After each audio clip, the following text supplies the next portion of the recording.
Déficit del esfínter, pues lo tenemos muy claro. Ahí tenemos un grifo que gotea. Pues lo que pasa es que la zapatilla no funciona. El esfínter, que no es más que una especie de abrazadera que agarra la uretra, deja de funcionar o no funciona bien. No es capaz de cerrar y dar una presión de cierre superior a la presión que hay en la vejiga. Por tanto, se escapa la orina. Y la hipermovilidad uretral tiene mucho que ver con lo que vemos aquí, que es una hamaca. Es un concepto fisiológico que se desarrolló de los años 90 para acá y que nos cuenta que la uretra está soportada por una hamaca que la sujeta y la pone en su posición habitual, en posición original. Cuando esa hamaca, por una serie de circunstancias, ceden los anclajes, al bajarse la hamaca, el esfínter o la uretra pierde su posición habitual y se produce el escape de orina. Estamos hablando de la incontinencia por esfuerzo. Bien, pues ahora vamos a hablar de la otra incontinencia, la incontinencia por urgencia. Pérdida involuntaria de orina acompañada inmediatamente o precedida de urgencia. Urgencia es un deseo misional claro y súbito e intenso, difícil de demorar y con miedo al escape. Esto entra en un concepto nuevo que se llama síndrome de vejiga hiperactiva. El síndrome de vejiga hiperactiva también tardó mucho tiempo en definirse y lo definió la ICS con otro panel de expertos y también se hizo por el año 2002. Urgencia con o sin incontinencia de urgencia, usualmente asociada a frecuencia y nocturia. Veamos que lo más importante del síndrome de vejiga hiperactiva no es la pérdida de orina, es la urgencia. Las pacientes que nos vienen a la consulta muchas veces nos dicen pierdo orina, pero realmente lo que tengo un problema es que tengo que ir a orinar corriendo, porque si no es que se me escapa. Esto tenemos que considerarlo como una incontinencia de orina o como una patología asociada o muy parecida a la incontinencia de orina. Entonces, hablamos del síndrome de vejiga hiperactiva. Y es muy importante hablar el concepto de urgencia miccional. Aparición súbita de un deseo miccional claro e intenso. Me orino, es lo mejor que podemos definir.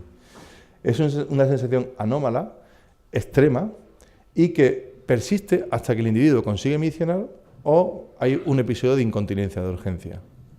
Ese es por lo que la relacionamos con la incontinencia urinaria. Por tanto, es una patología que puede aparecer tanto en el hombre como en la mujer y es la típica patología de cierro las piernas porque si no se me escapa la orina. Tengo que apretar porque es que no sé qué me pasa, que me entra una gana de orinar que no puedo aguantarla. No es más que una alteración de los receptores de llenado de la vejiga. La vejiga, cuando se va llenando, tiene unos receptores que nos dicen que vamos teniendo cantidad de orina y nosotros somos capaces de modularlo hasta llegar a tener una micción que se llama una micción social. Voy a orinar cuando puedo, pero también cuando quiero. Cuando hay una alteración de esos receptores, pues se pierde esa capacidad de evitar el deseo miccional y se produce una contracción de orina, una contracción de la vejiga. Ahora bien, el problema está en que la mayoría de las pacientes, aunque son dos causas etiológicas o fisiológicas diferentes, tienen una incontinencia que llamamos mixta. ¿Qué pasa? Que son las dos causas de incontinencia las que se presentan. Entonces, pues tenemos que ver cuál es la más frecuente en la clínica de la paciente, qué etiologías tienen, cómo podemos tratarlas. Habría que tratar las dos, pero realmente primero se debe tratar, bajo mi punto de vista, siempre la incontinencia de urgencia.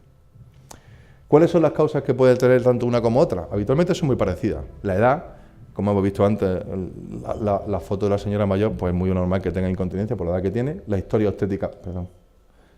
obstétrica, antecedentes quirúrgicos, genéticos, problemas médicos, irritantes de la mucosa vesical que han producido un síndrome de vejiga hiperactiva y la obesidad, una cosa muy importante.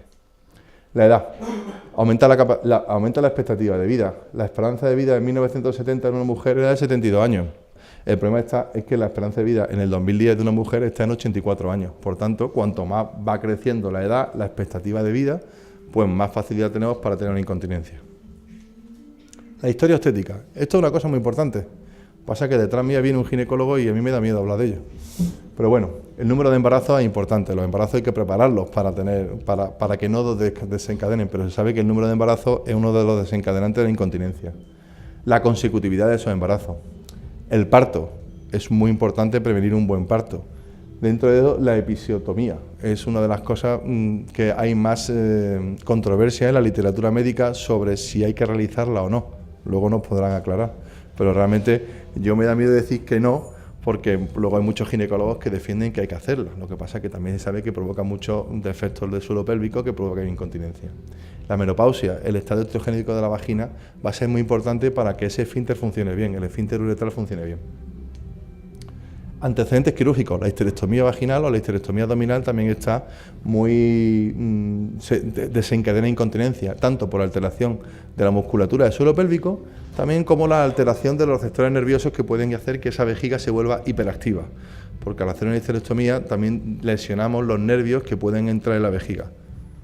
Las cirugías pélvicas por otro tipo, cirugía a nivel de vejiga, cirugía a nivel de recto, amputaciones abdominoperineales, todas ellas van a causar incontinencia.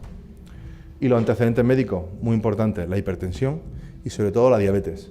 La diabetes va a ser una de las causas que va a provocar una incontinencia con mucha frecuencia, también por esa alteración de los niveles de los receptores nerviosos y por una afectación de la neuropatía periférica que produce la diabetes.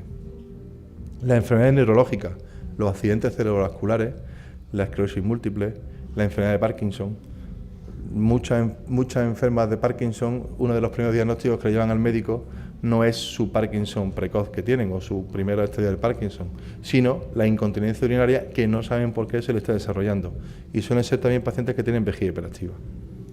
La radioterapia también suele provocar una afectación sobre la vejiga y suele provocar también incontinencia. Y luego tenemos los antecedentes genéticos. Hay una historia familiar claramente demostrada y luego tenemos el problema del colágeno. El colágeno es el ladrillo del cuerpo. Cuando hay una afectación del colágeno, todo lo que hemos visto, la maca, el esfínter, todo eso se ve alterado.